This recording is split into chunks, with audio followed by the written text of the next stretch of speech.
ஓம் ஸ்ரீ குருபியோ நமஹ. இன்றைக்கி சௌந்தர்யலகரில் 2வது ஸ்லோகம் பார்க்கலாம். தனியாம்சும் பாம்சும் தவச்சரண பங்கேருக பவம் அப்படிங்கிற ஆரம்பிக்கிற ஸ்லோகம். இந்த ஸ்லோகத்தினால நமக்கு என்ன பலாபலன்றது ஒன்று தெரிஞ்சுட்டா சகல சம்பத்தும் நமக்கு கிடைக்கும்.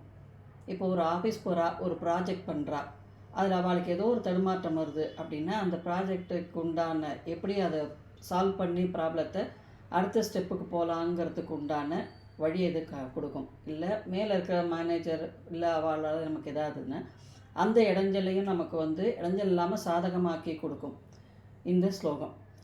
இதில் சந்திரன் ராகு அந்த மாதிரி காம்பினேஷன் வரும். அதாவது சனி பகவான் 12ஆம் இடத்துல இருக்கக்கூடியது, அதோட நற்பயன்களை நம்ம எப்படி அடையலாம் அப்படிங்கிறதையும் இந்த ஸ்லோகத்தினால நமக்கு கிடைக்கக்கூடிய அருள் உண்டு.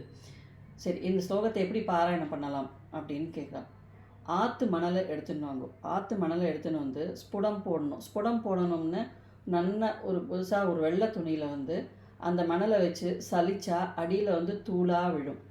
அந்த தூள் தான் விபூதி மாதிரி.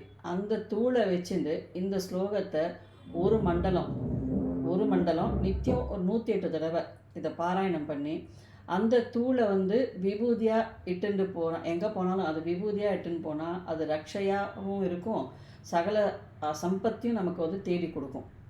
அப்பேற்பட்ட ஸ்லோகம் தான் இந்த 2வது ஸ்லோகமான சௌந்தர்யலகரி ஸ்லோகம்.